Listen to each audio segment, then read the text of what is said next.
Good morning. The reading this morning is from Galatians 2, 19 to 3:6, and you'll find it in these Bibles, NIV Bibles, on page 1169. So it's Galatians 2, 19 to 3:6, and it's in the Bible on page 1169. For through the law I died to the law, so that I might live for God. I have been crucified with Christ, and I no longer live, but Christ lives in me.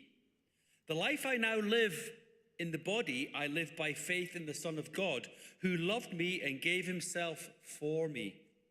I do not set aside the grace of God, for it is righteousness could be gained through the law. Christ died for nothing. You foolish Galatians, who has bewitched you? Before your very eyes, Jesus Christ was clearly portrayed as crucified. I would like to learn just one thing from you. Did you receive the Spirit by the works of the law, or by believing what you heard? Are you so foolish? After beginning by means of the Spirit, are you now trying to finish by means of the flesh? Have you experienced much in vain, if it really was in vain? So again, I ask, does God give you his Spirit and work miracles among you by the works of the law, or by you believing what you heard? Consider Abraham. He believed God, and it was credited to him as righteousness.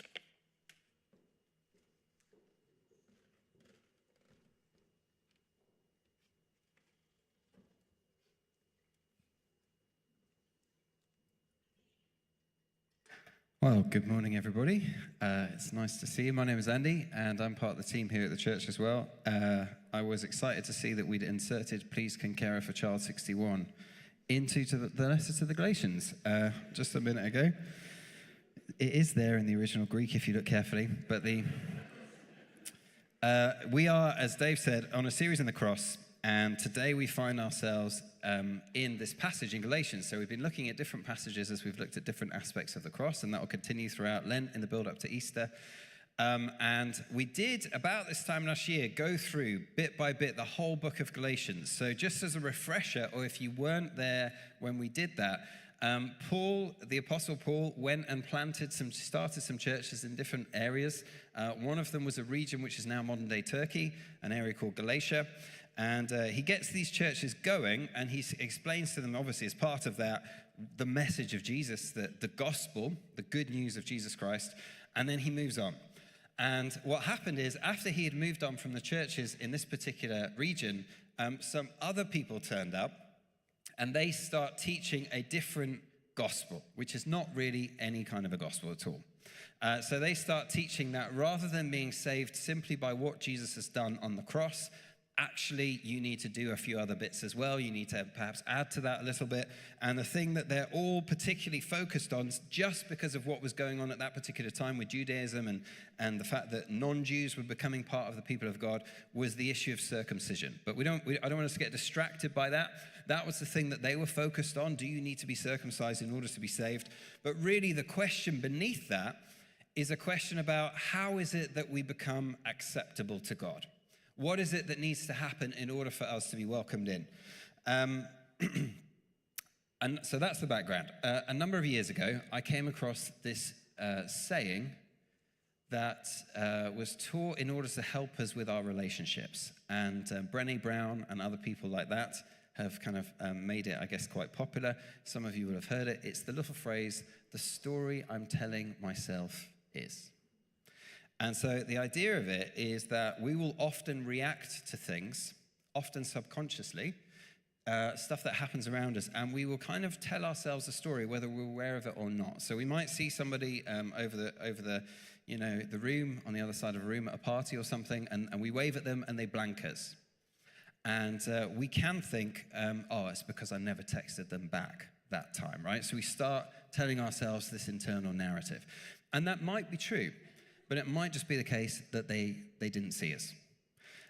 We might have a boss who has been kind of a bit off with us at work, and so we start to try and create a story around that. So we start telling ourselves, it's because of that thing I did at the Christmas party, And, they've been off with me since then, really, and this is their thing. And actually, whilst there may be truth to that, it might be the case that that your boss is having a really hard time at home, right? It might be that his marriage is in trouble, or one of his kids is struggling, or something else. It might be absolutely nothing to do with us. But we tell ourselves these stories, like, all the time, just to try and explain people's reactions. Now, we do that with people that we don't really know particularly well. We also do it with each other. We do it with the people that we love, sometimes that we do life with most closely. And I found this really helpful just in terms of understanding my closest relationships. So my wife, Beth, who's not here this morning, but she and I have been married for a long time now. And, the first sort of early 6 months of marriage were fantastic. And then we realized that the perfect person we married was in fact not perfect, and that even worse, they're realizing that about us. And for us, in our relationship, every marriage has its areas, right? But for one of the ones for us in our relationship is that Beth is just a people person, right? She just loves people, and I am a book person. So we clash a little bit around this area of what are we going to do with all of our free time? Beth wants to have people over all the time. I just want to sit in a dark room. And there's debate, and we have, with at various points over the years, that has come to a head. I can remember one time when I was like, I'm going off to be upstairs to read a book, and Beth yelled at me, who are you going to love, right? Because Christianity is about loving people. Who are you going to love in that room by yourself? To which I responded, C.S. Lewis. I love that guy. And so it's come to a head at different points, and there was one particular Christmas where I really remember this becoming a thing, because although I joked about it, I was a little bit, if I'm honest, insecure. And I remember one particular Christmas when I was tired, and often when we're tired, we're not, on form, right? And we don't think clearly. But I remember there was a particular Christmas, we'd done all the services, we had gone then to stay with my mum and dad, and all my family were there to just hang out and relax. And there was this one evening where we were hanging out and we were playing a game as a family, and somebody cracked a joke, and Beth just really laughed at this joke. She really responded. She was so funny, right? And I remember just noticing that and thinking, oh, I feel like I've cracked a lot of jokes recently and none of them have got that reaction. And I remember looking at her thinking, across the room, you look really alive, right? You look suddenly happy. I haven't seen this Beth for a little while, right? And then thinking to myself, oh, this is because we're around other people, and she just loves that, and it must be really hard for her because I'm not into that as much. And I start sort of have this little narration going on in my head. And then I tell you what I did, and I don't like admitting it publicly, but what I did is, and I only realized this on reflection later, but what I did is I said to myself, right, I'm going to test to see if she really does love me. I'm going to say, I'm going to go up to bed, and if she comes with me, it's because, you know what, she's really into me. And if she doesn't, then that's a bad sign, right? So I turn to Beth about 10:30 at night and say, I'm going to head upstairs. And she says, night-night. So I get up and I walk upstairs, and I get into bed, and I can hear them all downstairs laughing and just having what sounds like the best time without me, right? And now my head is cooking. So I start going off on I've really gone down the rabbit hole here, and I am thinking oh my goodness, she probably regrets marrying me. She didn't realize how introverted I was until we got married, by which point it was too late. She had already signed the documents, and she's just been making the best of it. I actually start making a list in my head of people she'd rather have married, all of whom are extroverts on my list, right? And so that's where I am. And then Beth finally comes up to bed. I'm awake, and by this point I'm really angry, right? But I'm just about self-aware enough to know I'm not reacting proportionately to the fact that she's enjoying a board game with her in-laws. So I don't say anything. I keep my mouth shut. And then the next day, when we're driving home in the car, I remember this little saying, the story I'm telling myself is.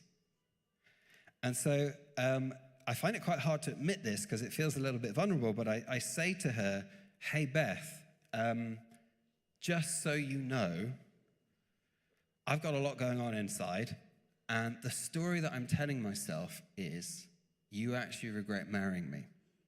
And here's why I think that. And I gave her my reasons. And do you know what she said to me? She just looked at me and she said, Andy, you're a muppet.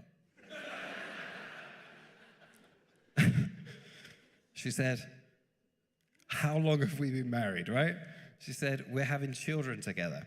She said, I knew what you were like before we got married. Where has your head gone, right? Come back to reality. And do you know, the moment that she said, Andy, you're a muppet, the spell was broken. And it was like, I suddenly saw clearly again. And I thought, how on earth did I get there? Well, if we do that, maybe I'm the only person who's ever done that. I sincerely hope not. If we do that in our closest relationships, right, with the people who are most committed to us, do you think it's possible that we might do that with our God? If we were to go up to heaven together now, and I was to say, we knock on the throne room door, and I was to say, hey, you wait here, I'll go tell him you've arrived. How do you think he would feel when I gave him that information, that you just arrived? How do you think he'd feel? What's your immediate response to that? And if there's a sense in which we're a bit unsure about how he would feel, we're a bit nervous about how he might feel towards us, then the follow-up question is, why? Why? What is the story you're telling yourself? Oh, the story I'm telling myself is I need to be holier in order for him to welcome me.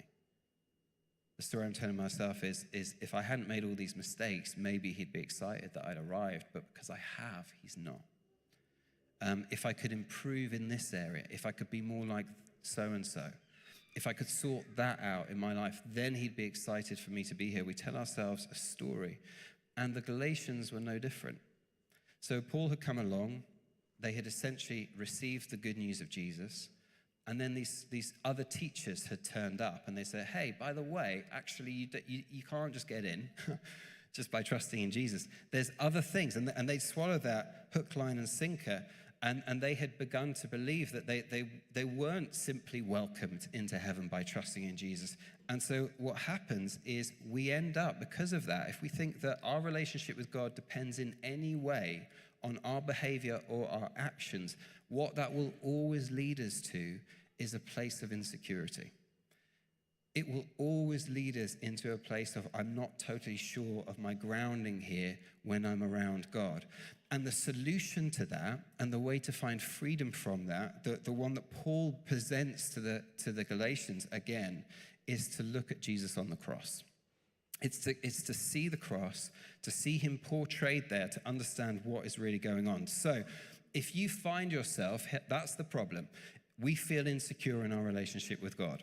What is the solution to that? The solution is twofold, as presented to us in this passage we just had read, and there's two things we're going to look at. The first is to remember again, how is it that God saves? And the second thing is to remember how God saves you. So it's one thing to understand how God saves. It's another thing to understand how he has saved you. So we'll go through both of those in the time that we've got left. First of all, how God saves. I love the letter to the Galatians because this is Paul's equivalent of Andy, you muppet, right? This is him sort of saying, so in Galatians chapter 3, verse 1, he says, you foolish Galatians. My favorite translation of that is, my dear idiots. That's how one translation of the New Testament puts that thing. My dear idiots, right? Who has bewitched you? Where has your head gone? In other words, how did you get from where you were to where you are now, Galatians? Before your very eyes, Jesus Christ was clearly portrayed as crucified, right? Didn't I clearly explain to you how this whole thing works, says Paul? I don't understand how you've been misled so easily. And yet, I understand how they got misled so easily. These false teachers come along and they say, hey, Galatians, actually, that idea that you're simply saved because of the cross of Jesus, you know what? That's not actually true. You need to do some things. That chimes so well with how instinctively we think relationships work, because in every other relationship, it is dependent on our behavior. And more than that, it chimes instinctively with this deep sort of suspicion we have that if we're ever going to be acceptable to a God somewhere, then that is going to come down to the choices that we make. And I remember going to Egypt. I mentioned this last year, I think, after I went to Egypt last year to visit some family out there. And I saw, as part of going around, I came across this this picture, which is from something called the Book of the Dead. And the Book of the Dead is a collection of spells that they had in ancient Egypt that were really to help you navigate the afterlife. And one of this particular scene is kind of the scene of judgment, where you are standing before the gods, as they're depicted. You're standing before the gods, and your heart is being weighed in a scale. So you can't see the heart because it's in a jar, but on the other side of it is a feather. And the idea of this is that you are welcomed into heaven, basically, so long as your heart is as light as a feather. But if you have misbehaved in any way, if you have committed certain sins, then your heart's going to be heavier than the feather, and you're going to have a big problem. And that idea of how you get saved, how do you come to eternal life, that idea is repeated in, as far as I can see, every major world religion with the exception of Christianity. Because it comes down to what is your behavior. Here's the instructions. Here's the kind of the moral CV you need to build up. Now go do that. And then at the end, we'll weigh it and we'll see if your heart is as light as a feather. And if it is, then you come in. I remember when I was training to be a vicar, I spent some time in a little church in the countryside, back down south. And one of the things that I always found irritating is they would bring in the children from the local primary school, which I loved, but the teachers would be on edge, right, because they were in a church. So they would come into the church, and of course, kids being kids will just run around and do all the mess around and play with stuff and whatever. And I think that's good. That's lovely. I wanted them to be able to feel relaxed in this place. But the teachers were like, "Stop it! Don't do that! Don't touch the piano!" Always like this, slightly frantically.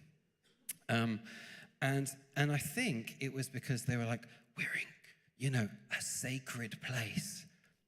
So we need to be on our best behavior. It's exactly how I behave with my children when I take them to my brother's house, right? Because he's just got a really nice house and everything in there is worth more than our car, right? So I'm just like, boys, don't touch that sofa, right? Don't do this. Don't knock over the vase, right?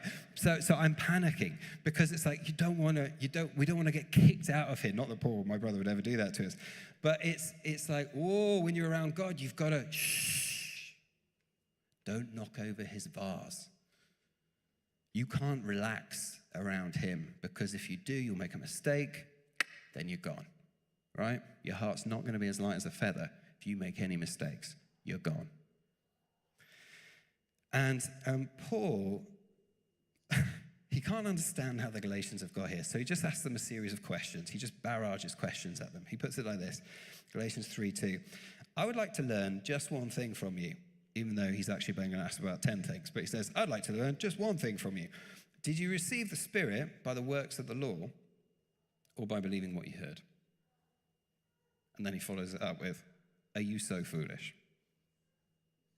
And then another question. After beginning by means of the Spirit, are you now trying to finish by means of the flesh? And let's have another question. Have you experienced so much in vain, if indeed it really was in vain? In other words, what he's saying is, hey, this whole thing was never about what we did. It was always about Jesus. It always came back to what Jesus did, and it was never about what we have done.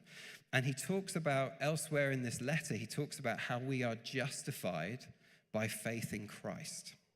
This is a word that kind of we hear, but we don't always understand what it means. So essentially, how God saves is this. He becomes one of us, and he swaps places with us. That's it at its most basic, right? At its simplest form. He swaps places with us. So what he does is he sees all of our unworthiness, all of our mess, all of our mistakes, our selfishness, our filth, and he says, I will take that unworthiness, I'll take that from you, and then he is treated as we deserve to be treated on the cross. So essentially that is what is happening. When he's clearly portrayed to us as crucified, he's being crucified on our behalf with all of our unworthiness attached to us. So when Paul says, didn't you see him? He's referencing a moment that probably many of us will have more than once, where we see the cross and we understand that on the cross our sin, our filth, our mess is there on Jesus being put to death.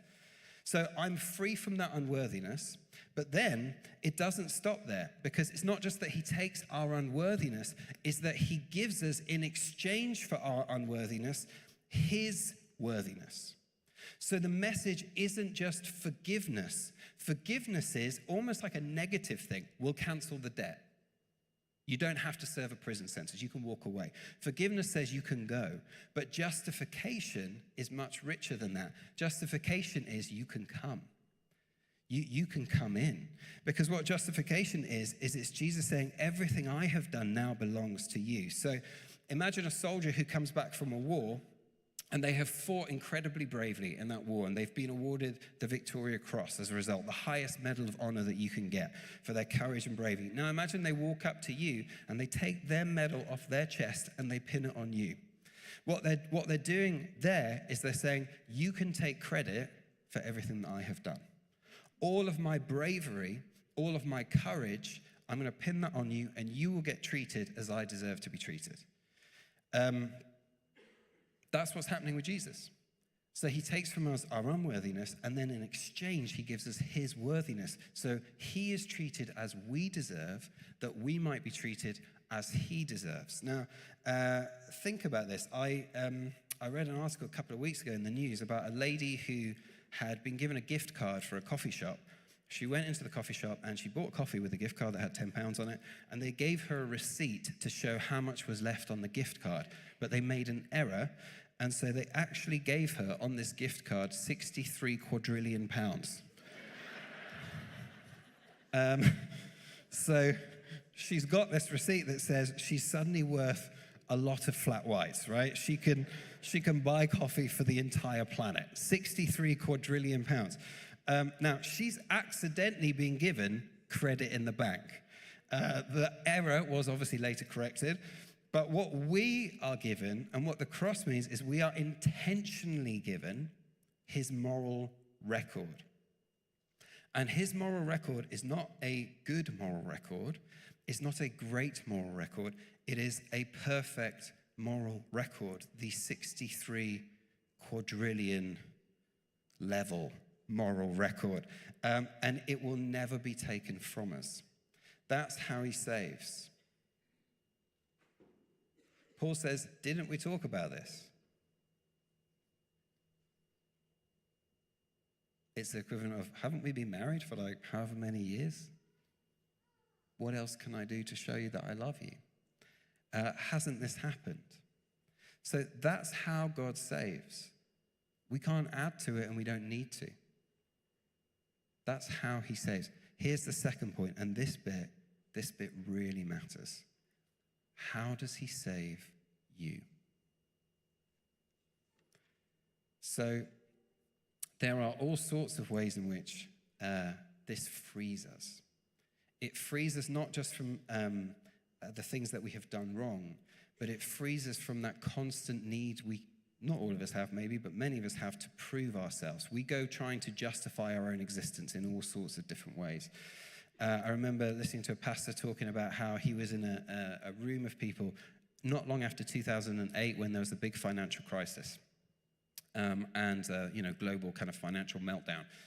And he was with a bunch of investors, bankers, people who work in finance, and they were sharing various stories. And one of them came up and he said, look,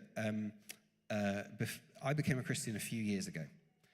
And then what happened in the last year is I've lost loads and loads and loads of money. And everyone in the room kind of nods, because they've all lost loads of money.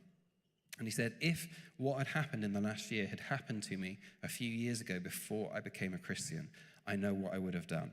I know where the vodka bottle is, and I would have drank myself into the ground. But because of what happened on the cross, and because I now trust in Jesus, I know that it's just money. It was just wealth, right? And I've lost a lot of it, but it was just wealth. Now, what he was saying is, before he came to understand what the cross meant, that wealth wasn't just wealth, it was his justification. It was his proving of himself. It was his self-worth. And for all of us, we find a way to justify. It's not just beauty, it's my justification. It's not just youth, it's my justification. It's not just my CV, it's my justification.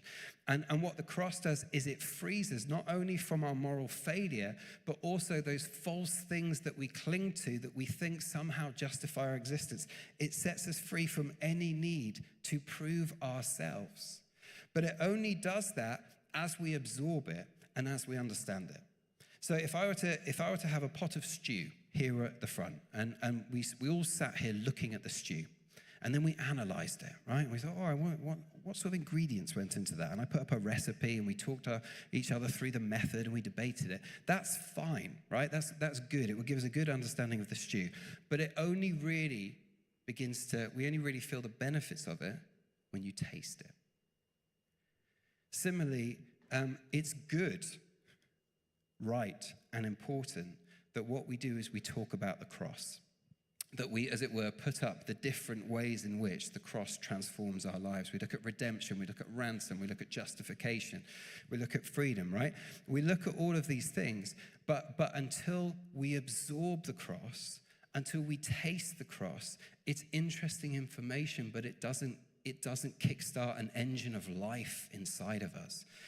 And what I love about Paul is that his own moral record is appalling, right? Before he becomes a follower of Jesus, he's involved essentially with the murder of the first martyr in the faith, Stephen.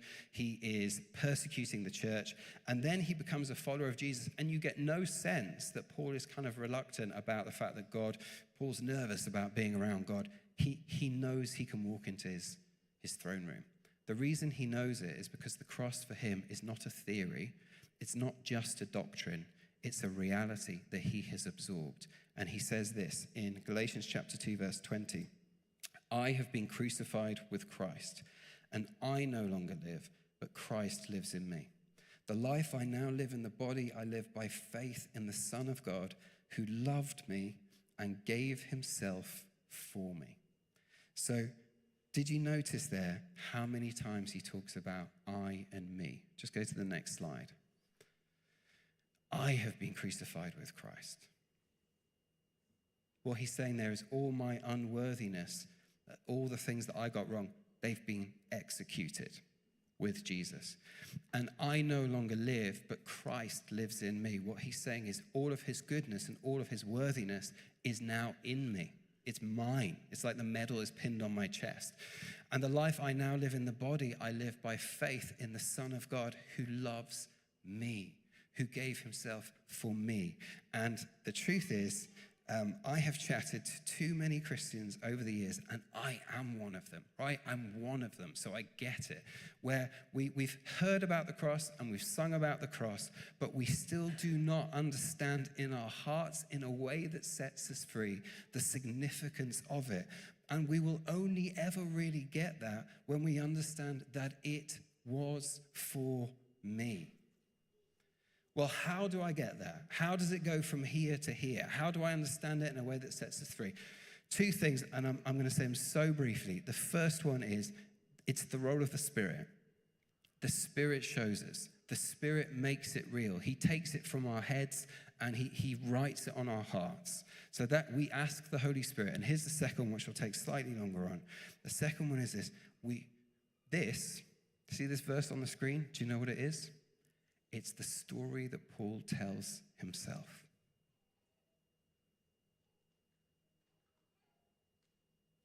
He tells himself this story. What is the story you tell yourself? Because if it isn't this one, we'll struggle to absorb the freedom of the cross and the freedom that it brings. So I can take this, and the word is meditate on it. Chew on it. What it means is I can wake up in the morning and straight away I feel like I failed God. I haven't even got out of bed, but I can feel that.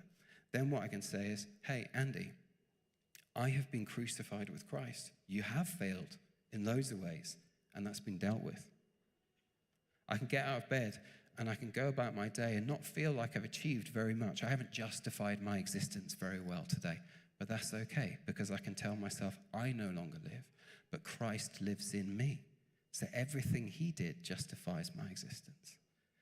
And then I can think, I'm not very lovable. I've let him down. But you see, I don't need to trust in the fact that I'm lovable. I just need to trust in the fact that he loves me. And that's a very different thing. Even in my unloveliness, he chooses to love me. And then lastly, I can think to myself, whatever happens, however it goes today, however good or well or whatever I do, he gave his very self for me. Almighty God, for little wee Andy. The all-beautiful, perfect Jesus for me.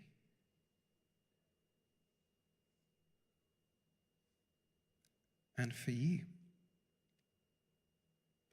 And as we sit with that story, which is a true story, and we tell ourselves that, then what happens is bit by bit and day by day, we find ourselves free.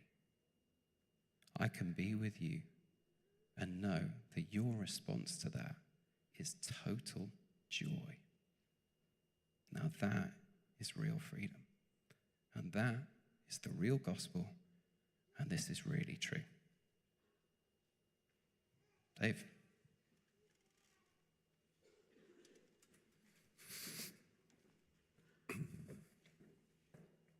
If you're able, would you please stand?